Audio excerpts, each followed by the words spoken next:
वो जी रहा है, जिसके पास चरित्र है, बैठ जाइए उसको लगा कर बैठ जाइए। एतद्देश प्रसूतस्य सकाशात् अर्धजन्मनः स्वं स्वं चरित्रं शिक्षेरन् पृथिव्यां सर्वमानवाः। महापुरुषों से हम चरित्र की शिक्षा लेकर के वैसे अपने जीवन को हम जिए। आज हमारे आदर्श कौन है? प्रश्न ये है कि आज हमारा आदर्श भगवान बुद्ध नहीं है, आज हमारे आदर्श सदगुरु कबीर नहीं है, आज हमारे आदर्श बाबा मेहरी नहीं है। आज हम अपने आदर्श बनाए फिल्मी हीरो हीरोइन को, तो हमारा जीवन इनके जैसे कैसे हो सकता है? आज हमारा आदर्श भगवान राम नहीं है, हम आदर्श ऐसे लोगों को बना रखे हैं जो हमारे चरित्र को भ्रष्ट करने में सहयोग। आज फटे हुए वस्त्र कौन पहनते हैं? यही फिल्मी हीरो हीरोइन। उसी को देख करके आपने भी घर में शुरू कर दिया फटे हुए। लेकिन विचार करके देखिए, फटे हुए वस्त्र पहनना सबसे बड़ा अपशकुन माना जाता है ना। और वही वस्त्र खरीद करके हम बच्चे को देते हैं, ले जाकर के बाजार में कि 2000-5000 का जीन्स। बताइए कहाँ जा रहे हैं हम, क्या कर रहे हैं? तो हम आदर्श इन महापुरुषों को बनाए, और जिस दिन आपका यकीन मानिए, जिस दिन आपका आदर्श भगवान बुद्ध हो जाएंगे, जिस दिन आपका आदर्श सदगुरु कबीर हो जाएंगे, और जिस दिन युवाओं का आदर्श, मैं युवाओं के लिए खास करके कहना चाहता हूँ, जिस दिन युवाओं का आदर्श स्वामी विवेकानंद हो जाएंगे, उस दिन ये युवा और ये भारत के लोग बदल जाएंगे। हम अपने आदर्श बना रहे स्वामी विवेकानंद को, जिन्होंने उपनिषद के वाक्य को प्रमाण के स्वरूप प्रस्तुत किया कि नायम आत्मा बलहीनेन लभ्यः, अयम आत्मा बलहीनेन न लभ्यः। आदमी के पास शक्ति की आवश्यकता है, बल की आवश्यकता है। बल के बिना कुछ नहीं कर सकता है, शक्ति के बिना कुछ नहीं कर सकता है। स्वामी विवेकानंद ने कहा था कि मह्यम शतम यूनाम यक्षन्तु, तुम मुझे 100 युवा दो, मैं इस देश को परिवर्तित करके दूंगा। 100 युवा बस। क्या उस समय युवा नहीं था भारत में? लेकिन युवा होने का मतलब क्या है? कि युवा चेतना आपके पास हो, वो संस्कार आपके पास हो, चरित्र आपके पास हो, विवेकानंद वाला चरित्र आपके जीवन में उतरे। लेकिन आज विवेकानंद वाला चरित्र तो हमारे जीवन में उतर नहीं रहा है। आज संस्कार की आवश्यकता सबसे जरूरी है समाज को, हम वही नीचे स्तर पर चले जाते हैं। हमारे भाषा कभी इतने कटु हो जाते हैं, इतने अभद्र शब्द का प्रयोग करते हैं, हम बोलते हैं तो लगता है कि आग उगलते हैं। मीठा सबसे बोलिए सुख उपजे चहुओर, वशीकरण यह मंत्र है तजिए वचन कठोर। सबसे हम मीठा बोले, प्रेम पूर्वक बोले, सबका सम्मान करें। जिस दिन आप सबका सम्मान करने लगेंगे, यकीन मानिए कि आपका भी सब सम्मान करने लगेगा। एक चीज मैं आपको एक सूत्र बता देता हूँ। बड़ा होने का मतलब ये नहीं होता है। कोई व्यक्ति बड़ा कब होता है? जब बड़ा आदमी तब होता है जब आपके पास एक नीचे से नीचे स्तर का व्यक्ति आपके पास आए और वो अपनी हीनता को महसूस न करे, तब आप बड़ा है। एक नीचे से नीचे व्यक्ति भी आपके पास आए और उस व्यक्ति का भी आप इस तरह से सम्मान करें कि वो व्यक्ति भी सोचे कि ये कर, तब आपका बड़प्पन है। आप बड़े, बहुत बड़े हैं, बहुत बड़े हैं। इसमें आपकी महानता नहीं है। जब समाज का एक नीचे से नीचे तबके का व्यक्ति भी अगर आपके पास आए और वो भी अपने आप को जाकर के सम्मानित महसूस करे आपके पास जाकर के, तो समझिए कि आप बड़े हैं। आपके दरवाजे पर एक भिखारी भी आ जाए तो आप उसको 2 रोटी भले न दो, लेकिन 2 सम्मान के वाक्य उसके साथ बोल सको, तो समझना कि आप बहुत बड़े हैं। आप बहुत बड़े हैं, धन संपत्ति आपके पास बहुत है, लेकिन एक भिखारी आपके घर में आया, आप उसे 2 रोटी न दे करके उसको 2 गलत शब्द बोल दिए, तो समझ लीजिए कि आपसे छोटा इस दुनिया में कोई नहीं। हम नहीं दे सकते हैं, नहीं देंगे, लेकिन उसे प्रेम से बोल तो सकते हैं।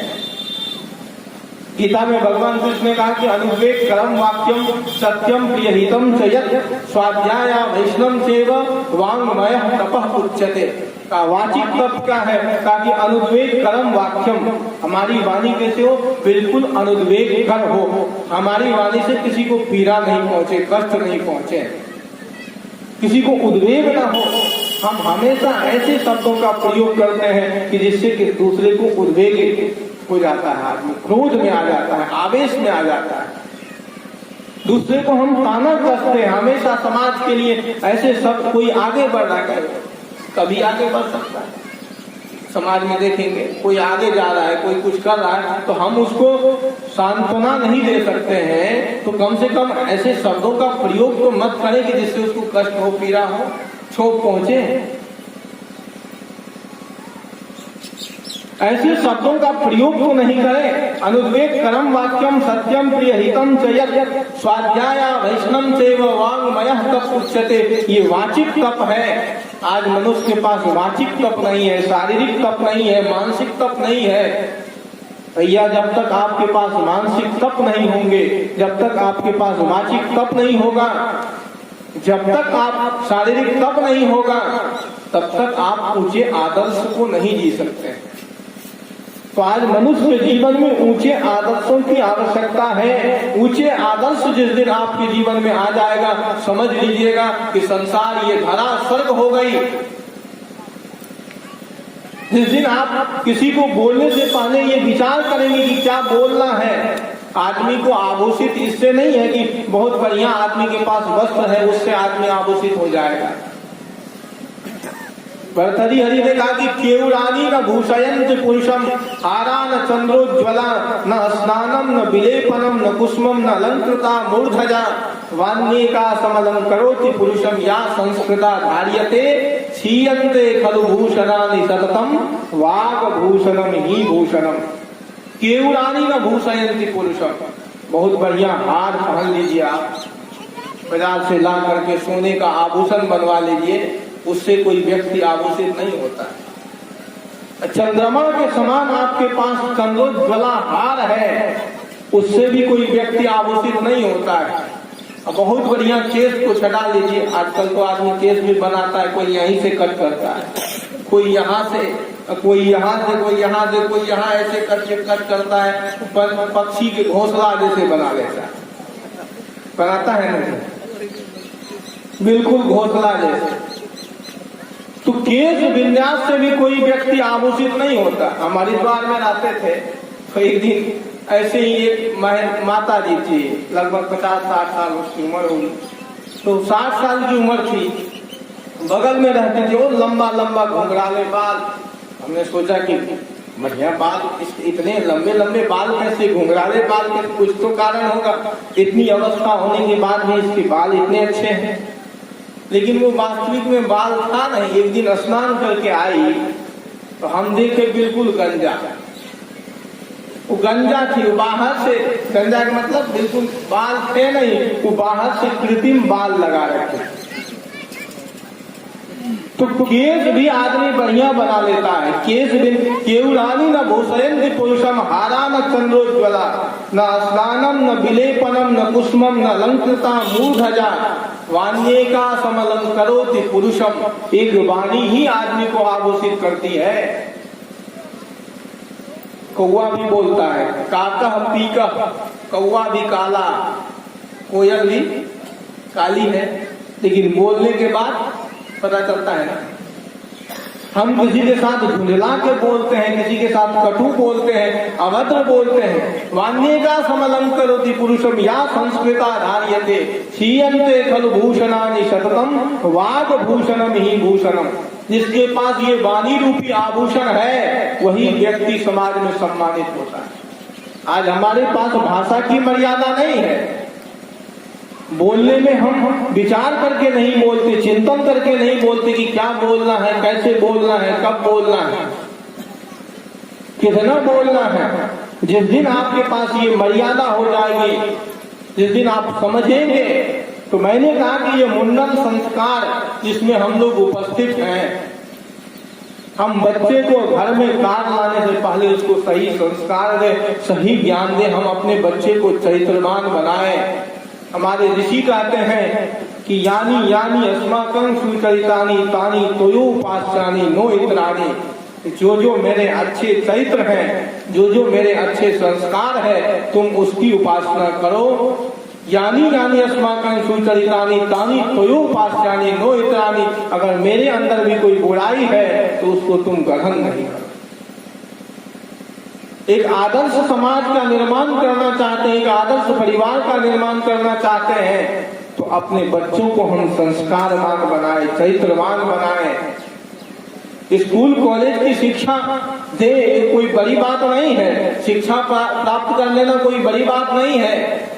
स्कूल से कैरेक्टर सर्टिफिकेट भी मिल जाता है, लेकिन उस सर्टिफिकेट से आदमी का कैरेक्टर सही हो ये संभव है। लेकिन जब कैरेक्टर सर्टिफिकेट यहाँ संतों के द्वारा प्राप्त होगा, संतों का जब सत्संग करेंगे, साहचर्य करेंगे, जब महापुरुषों के आदर्श को अपने जीवन में बैठाएंगे, तो एक आदर्श पुरुष बनने में आपको कोई नहीं रोक सकता। आज आदमी को नौकरी चाहिए, व्यवसाय चाहिए। आज हम पढ़ते किस लिए है? शिक्षा किस लिए? नौकरी के लिए, चरित्र के लिए नहीं, संस्कार के लिए नहीं, ऊंचे आदर्श के लिए नहीं, नौकरी के लिए आज आदमी शिक्षा में जाता है। और उसका परिणाम नौकरी तो मिल जाती है, पैसा भी खूब कमा लेता है, लेकिन चारित्रिक स्तर पर वो बिल्कुल शून्य हो जाता है। कल ही मैं देख रहा था मोबाइल में, कल की बात बता रहा हूँ, न्यूज में आ रहा था कि एक बेटी 18 साल की लड़की, 18 साल की लड़की, माता ने उससे कहा कि बर्तन साफ कर दो। क्या बोली माता जी? बेटी बर्तन साफ कर दो। बर्तन साफ इतना बात बोली उसकी माता ने, माता को तावा से मारते मारते मार दिया, तावा से पीट पीट करके मार दिया। छोटे से बच्चे के भीतर ये क्रोध का बीज कहां से आया? आज हम बच्चे को मशीन बना दिए। छोटे छोटे बच्चे मोबाइल में रात दिन क्या खेल लो भैया, पबजी गेम खेल रहे हैं। 18 घंटे बच्चे गेम खेलने में लगा है, तो संस्कारी कहां से होगा? आप बच्चे पैदा नहीं कर रहे, आप मशीन पैदा कर रहे हो। वो 18-24 घंटे में, कई बच्चे तो 24-24 घंटे तक गेम खेलते, सोता ही नहीं। क्या होगा?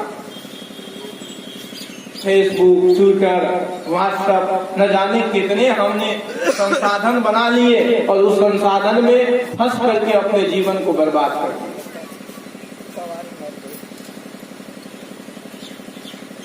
अगर ताबा का मार नहीं खाना है बच्चे से, तो उसको संस्कार दीजिए, उसको चरित्रवान बनाइए, उसको राम के आदर्श की शिक्षा दीजिए, श्री कृष्ण का ज्ञान दीजिए, उसके अंदर वो सब कुछ भरिए कि वो विपरीत परिस्थिति में भी लड़ सके, विपरीत परिस्थिति में भी वो जीवन को अच्छे ढंग से जी सके। यही तो भारतीय माता पहले विपरीत परिस्थिति में भी अच्छे ढंग से जीवन जीती थी। एक घटना कह के मैं अपनी बातों को विराम दूंगा। आप लोग शकुंतला का नाम सुने? अभिज्ञान शाकुंतलम, कालिदास, कितने लोग पढ़े हैं? पहले लगता था कोश में अभिज्ञान शाकुंतलम नाटक है कालिदास की, उसमें एक पात्र है शकुंतला। शकुंतला वन में रहती है और उसको एक ऋषि, पहले ऋषि आश्रम में लड़कियां भी रहती थी। कण्व ऋषि उस आश्रम के कुलपति थे। आजकल जो यूनिवर्सिटी में कुलपति होते हैं, यूनिवर्सिटी में कुलपति होता है ना, पहले कुलपति का पद संत महर्षियों के लिए होता था, जो 10,000 छात्र को रख करके पढ़ाए, भोजन उसकी व्यवस्था करे, वो कुलपति होता था। 10,000 छात्र जिसके आश्रम में रहता था, वो उसको भोजन आवास की व्यवस्था देते थे, उसको पढ़ने की व्यवस्था देते थे, उसको कुलपति कहा जाता। तो कण्व ऋषि अपने आश्रम के कुलपति थे। और उसी के यहाँ शकुंतला पली बढ़ी थी, देखने में बहुत सुंदर। एक दिन दुष्यंत आया वन में आखेट करने के लिए। आखेट का मतलब शिकार करने के लिए। राजा लोग पहले मृगया करते थे, शिकार करते थे। तो दुष्यंत शिकार करने के लिए आया और शिकार करने के समय में शकुंतला को देख करके उसके मन में प्रेम जग गया। शकुंतला को भी प्रेम हो गया, जैसे प्रेम विवाह आज लोग कर रहे हैं अधिकतर। दोनों ने क्या किया, गंधर्व विवाह कर लिया। और उस समय कण्व ऋषि आश्रम में नहीं थे, कहीं बाहर गए हुए थे। और दोनों ने विवाह कर लिया। विवाह करने के बाद जब कण्व ऋषि आश्रम आए तो उन्होंने कहा कि जब तुम अपने मन से शादी कर ही लिए हो तो अब तुमको यहाँ से चले जाना चाहिए अपने पति का घर। तो शकुंतला जाती है पति के घर, दुष्यंत के पास। पहले तो बड़ा अच्छा से शादी कर लिया, अब कहता है दुष्यंत कि तुम कौन हो, हम नहीं जानते।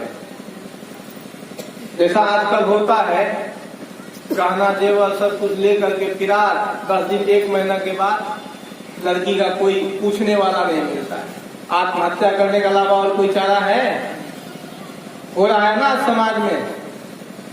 2 क्षण के लिए प्रेम में आदमी ऐसा पागल हो जाता है, सोचता है कि सब कुछ वही है। अब उस दुष्यंत कह रहा है कि तुमको हम नहीं पहचानते, तुम कौन हो, कहां से आए हो, तुम्हारा हमारा क्या संबंध।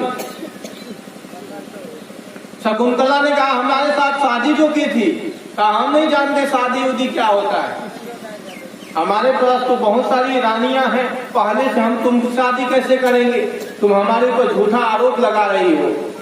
अब शकुंतला करे तो करे क्या, वो तो हिम्मत वाली लड़की थी कि कोई बात नहीं है, तुम नहीं मानते, अब तो हम लौट करके माता पिता के पास भी नहीं जा सकते और वापस तुम रख नहीं रहे हो।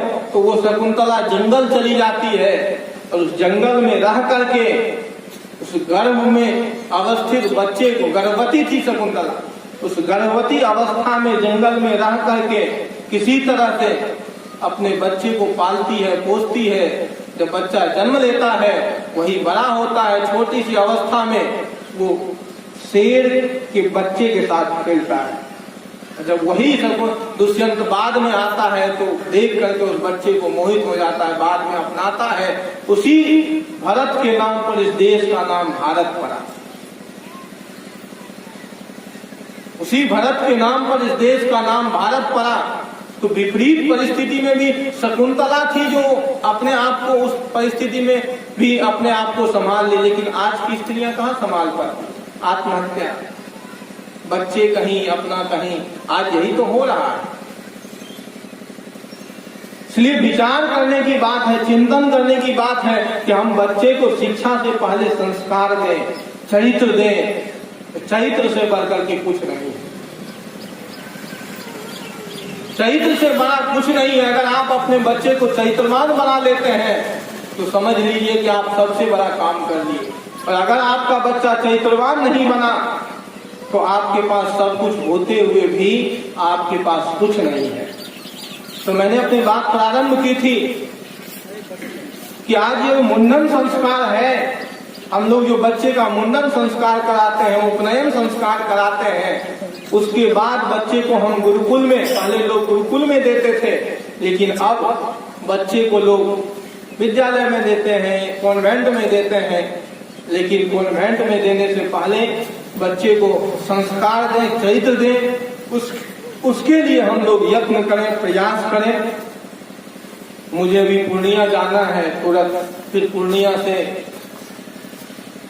बहुत दूर कार्यक्रम है, तो मैं क्योंकि गाड़ी वहां लगी हुई है, मुझे जल्दी जाना है, तो मैं यहीं अपनी बातों को विराम देता हूँ।